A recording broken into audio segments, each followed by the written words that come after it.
thanks, Russell, first of all, for asking me to say a few words. I'm going to take probably no longer than 10 minutes to run you through what's been a bit of a whirlwind for us at CareSourcer in the last 3 weeks, as I'm sure it has been for all of you in your businesses. The title's slightly misleading, Pivoting Your Product in a Pandemic. I just love the ring to it. And we haven't quite pivoted our product, but we have changed dramatically our business and what we're actually doing and have done in the last few weeks. So I want to share that with you, and hopefully some of our learnings can be helpful for you. So give me 1 second. Here we go. Okay, so before I start, I just want to share with you some really quick facts, because this will give some context to what I'm going to talk about. So first of all, if you don't know, there's 1.8 million people looking for care each year in the UK. About 40% of those people go to a care setting for the first time from a hospital. It's a highly fragmented market, unlike air travel as an example. So there's 27,000 providers in the UK alone delivering these care at home and care home services. We position ourselves as the right move equivalent, but for care, helping people find those care providers when they need them. Our beachhead is care home national providers. So that's the first group of providers we're trying to monetize and grow our product and service with. And for us, SEO is our number one demand channel. Onboarding providers with unique content fuels our SEO growth loop. And in terms of COVID-19, 33% of deaths in France due to COVID are actually in care homes. And in the UK, the NHS required and still requires 15,000 people to be discharged in a period of about 2 weeks to free up beds to cope with the crisis. So there's some background and context for what I'm going to go on to now. So the first thing really that I wanted to discuss is you have to decide, first of all, what you are in this pandemic. So are you, for instance, a bear that goes into hibernation? Are you going to take some time to conserve your spend, your runway perhaps? That might involve furloughing staff or laying some off. And is it important that you do that for your business as this pandemic has struck in the last few weeks? Or are you a deer in the headlights, caught not really knowing which way to turn, but knowing if you stay where you are, you're going to get run over? The next one for me is a swallow, highly agile, a bit like a Spitfire, can move extremely quickly. Is that what you need to do with your company and your product in this time? Or are you a chameleon, someone who completely changes its color and spots and does a proper product pivot onto something entirely new, either because your existing customer base no longer exists or they don't have the needs that they once had? We decided that for us as a company, we needed to be a swallow. So there were 2/3 of work in our company that were no longer applicable because of the pandemic. I'll come on to that for a second. And we decided that rather than hunkering down, which could be a perfectly valid strategy for some companies, that we needed to maneuver quickly and change what we were doing in a very short period of time. I'm going to take you through a little bit of a timeline for us as a company over the last couple of weeks. So really for us, it started on the 16th of March. We decided we were going to do a practice working from home session, and we were pleased that we did, because the next day there was the lockdown and we had to therefore work from home whether we wanted to or not. On the top of this timeline, what you'll see are things that happened in the external market for us and what we did for that external market.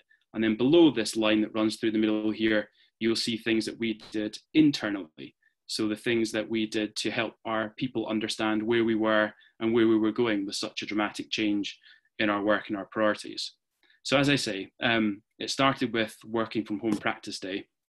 I'll go below the black line first, an explanation. What we realized very quickly was that 2/3 of our company activity was no longer relevant, because the care providers in the market were not interested in paying us to win new customers, because guess what? There was 15,000 people that needed to be discharged from hospital, and actually there was more at that point demand in the market than the supply could cope with. So that's why a lot of our activity stopped.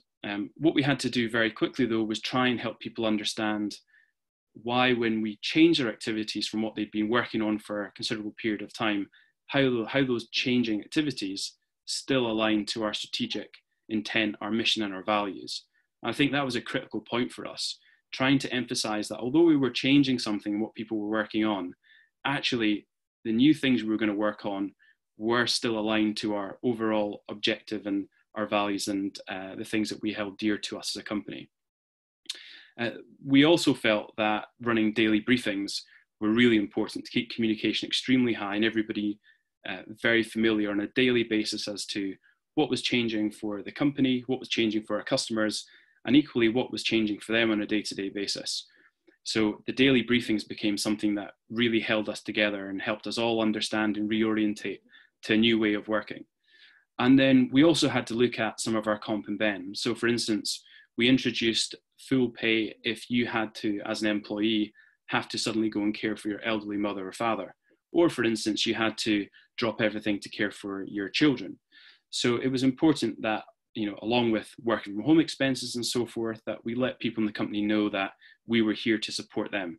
Because I think what we've all probably found over the last few weeks is that even if our work specifically as an individual isn't impacted, certainly perhaps our partner will have been impacted or our family will have been impacted. And so that again has an impact on our ability to do our roles. So there was some key things there that we did internally to try and help orientate people to this new world. And then above this black line is everything that we did and that happened externally. So for instance, quickly what we did when we realized that our world had changed is we went back to our never-ending stack rank priority list. And we went down that list forensically and said, are there things on this list that we didn't see as a priority before that we do now? And there were a number of things that jumped up to the top. So we said, for instance, our beachhead was care homes, but actually in this market, home care is really under pressure. And there's a real lack of data on supply and demand in that market for home care. So we reorientated that as an opportunity that was deprioritized before.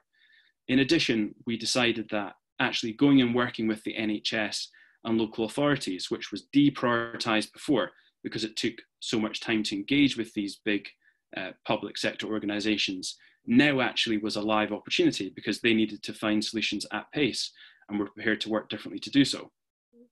So going back to that stack rank list of priorities was critical to what we then did next.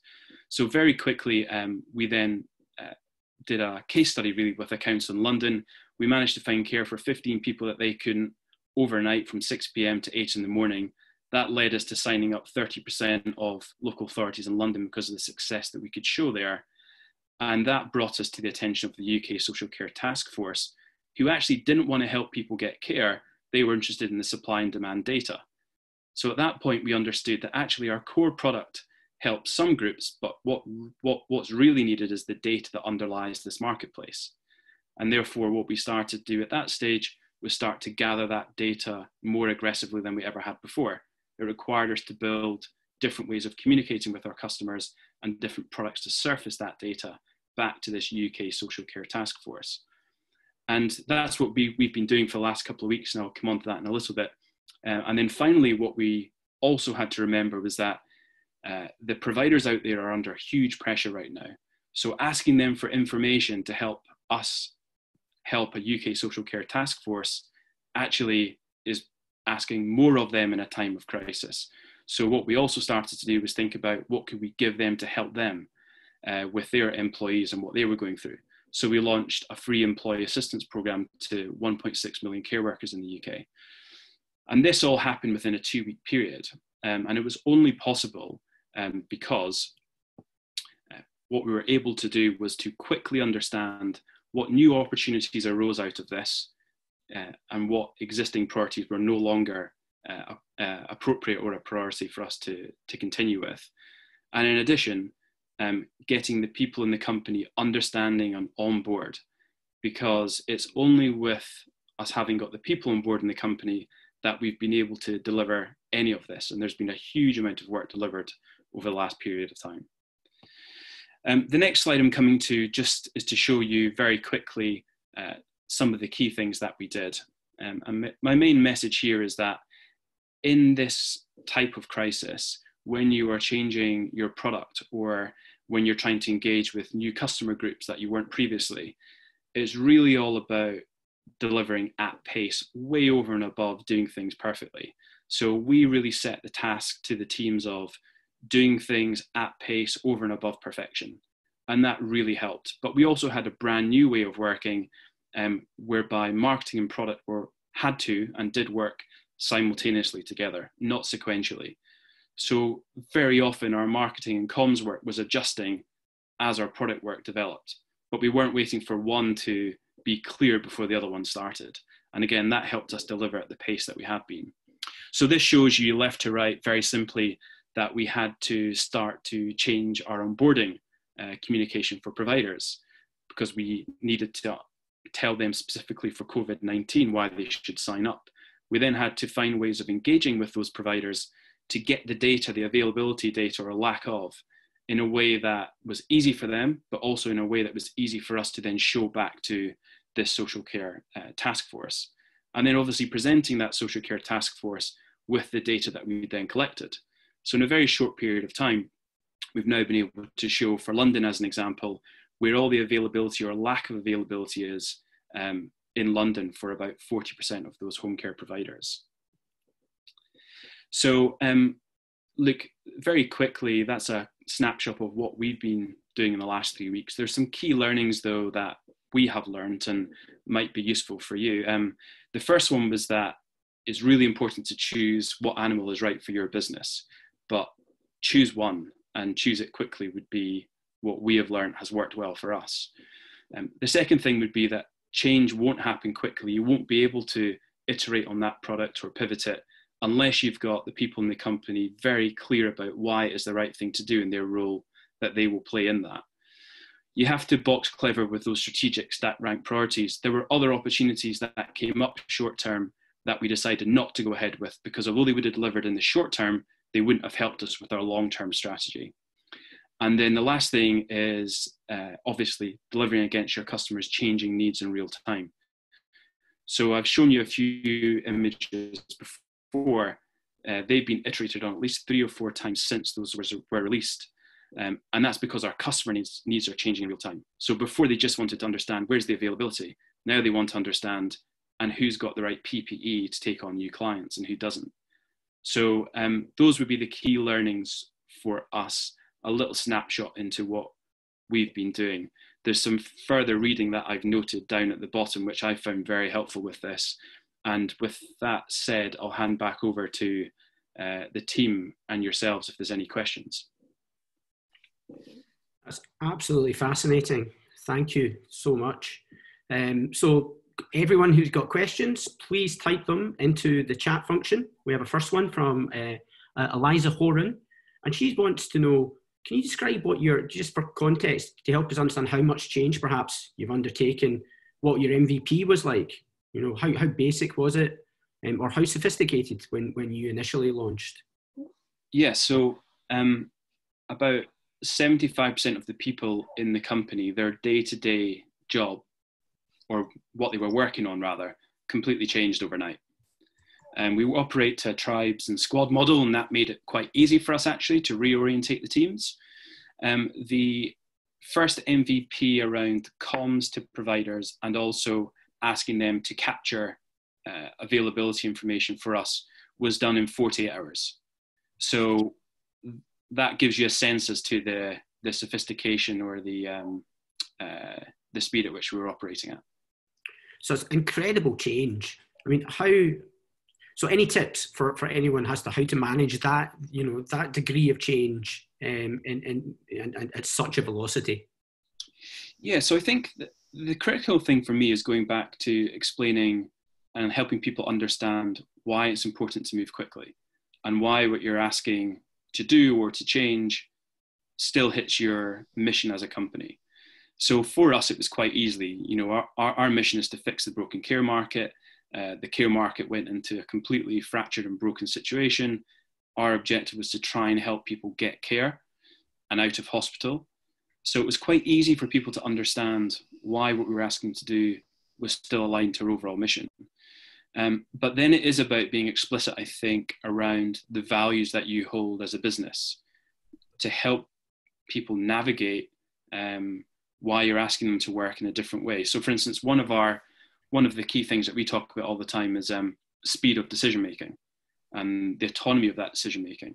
So we re-emphasized and re-messaged that, so that when the teams got together and started working on COVID work, that they didn't feel in any way that they needed to ask permission to do something, or that there needed to be a high perfection to their work. It was all about making quick decisions and getting things done. Okay, great. So a question from Stephen Clark, and this is a good one. Effectively it's the burnout one. This is a really stressful situation, incredible change, additional stress. How do you prevent burnout, and how do you help alleviate your own team's stress while acting like swallows in a storm? Yeah, I think it has been a unique situation purely from a work context, let alone what everyone's had to deal with by reorientating to working from home and perhaps having additional childcare responsibilities or elder care responsibilities while working from home. So it has been very difficult. What we've tried to do, I think, is keep communication extremely high to meaningfully show that we understand what everyone's going through, and to make sure that we're also helping to support that by putting in things like extra time off to care for loved ones and so forth, helping people to financially cope with working from home expenses, being open to giving people loans if they come across any sort of financial difficulty through this period. So I think, I would go back to the Maslow hierarchy of needs. What are the basic things that people need to be reassured and comfortable with? But in answer to the burnout question, we're now engaging the managers in the business as well and talking about how do we bottle the good stuff, and how do we support the teams to continue through what will be an extended period without getting burnout. So some of that is about being honest as leaders in the business as well about how our lives have changed. So it gives people some comfort that they're not alone. So for instance, I have left some meetings at some point because I've had my kids that I have to make lunch for, or who need me to, edge them on in their schoolwork or something. These are all real life things. I don't think we can just obsess about work and expect everybody else to. We've got to be flexible with each other. And what we actually found, though, to be honest, is that when you are part of a solution to such a big problem, that in itself is highly motivating. So, we're not setting fixed and forced deadlines for people and putting them under extreme pressure. The people in the company are running at this with everything they've got, because they can tangibly see that on a day-to-day basis we're helping people get care and out of hospital. So I think the motivation comes from within, and our job is to support people to understand why what they're doing is really important, and that we have compassion for them too, and we're here to support them. This is from Alex Owen Hill, any top tips on the practicalities of communication? You've talked about about making it better, so qualitatively better, but what is that? Is that higher frequency, particular tool sets?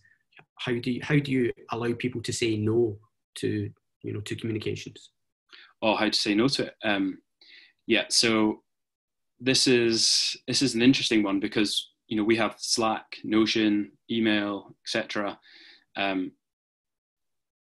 Funnily enough, there has been quite a sense that you're always on when you're working from home, because you get notifications all the time, and that's the way that people are communicating more. I think it's important to, when you are on a lunch break or when you have finished for the day, to set those notifications off, to take that time out to recharge, if you like. In answer to the first part of that question, for me, I think you just can't do enough communication. And so, how you communicate is almost getting into optimizing versus the primary imperative, which is doing as much communication as frequently and often as you can. And, we set up, for instance, a Notion page where we capture all those comms so that if somebody can't get on a call or has forgotten what's been said previously or doesn't work that day, they still have access to the same information as everybody else. But yeah, the frequency above everything else, I would say, is the most important thing. Fantastic. Katie Beaton would like to know, how far ahead are you mapping your product direction at the moment? Yeah, that's a good one as well. So initially, we said we're going to review this every 2 days.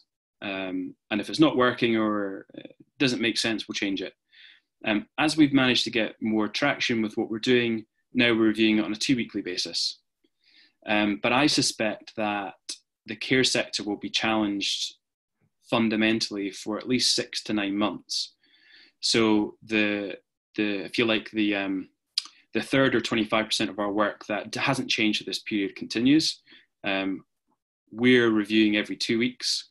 And, my gut feel is we'll continue to work on this the way we are for 2-3 months. And then I think we'll see what's going to happen as a consequence of this, and we'll be able to reorientate again. But I guess originally, in answer to the question, originally every 2 days, now every 2 weeks. Even we don't know what's going to happen in the next short term, so just keeping it under constant review is the best thing. Valentine Hinov asks, do you have a plan of action for once government restrictions loosen?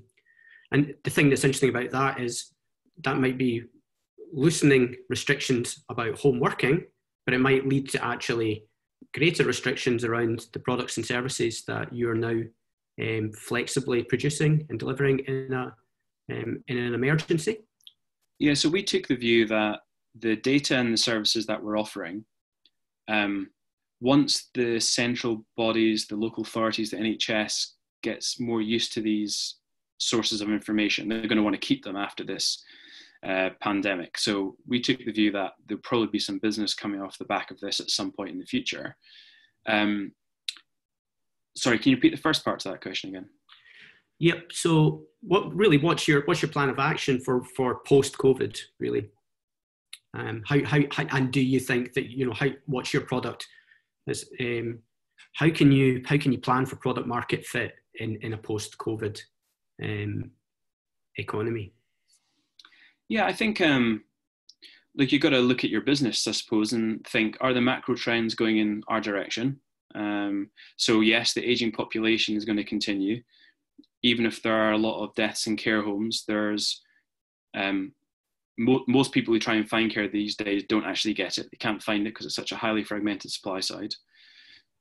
We think that because care is so heightened in the public conscience, that there'll be more support for funding the sector properly in the future. So our longer term macro trends are all still putting wind in our sails. What we need to figure out is, does the revenue from the business increase or decrease in the next 12 to 18 months? And based on that, what should we do, either in terms of planning another investment raise or bringing forward activities that will generate more revenue? So we'll be looking at a reforecast commercial plan, which we'll look at every 3 months. But I suspect that when we come out of this, we end up with a relatively similar market to what we had before, which is too many people trying to find too few care services, and it being an extremely difficult journey for the customer. And therefore, online marketplaces, again, are likely to do well in this space. So I suppose maybe that's one to kind of wrap it up with, which is, it ties in with what Praveen Bander is asking about, changes in your value proposition. You started off as an online marketplace, so but it sounds like you're becoming a data company. Yeah, I mean that's very true. I mean, don't get me wrong. When we created CareSourcer, the online marketplace, it was always the view that the data underpinning that marketplace was going to be the most valuable thing that we had. To everybody from banks who loan against building future care homes, through to insurers who are trying to predict premiums on life insurance policies. So the data is always going to be the most valuable thing. Equally, though, our passion for helping people get care and good quality care is always going to be at the forefront for us. So it was always going to be a two-stage journey, help people find care, and then understand what benefits the data can drive. It's maybe that the data bit has been brought forward to some of those stakeholders like the NHS and the government that have come across this pandemic, know they've got nothing to plan and mitigate against it. And I think going forward, they'll make sure that those data sources are in place.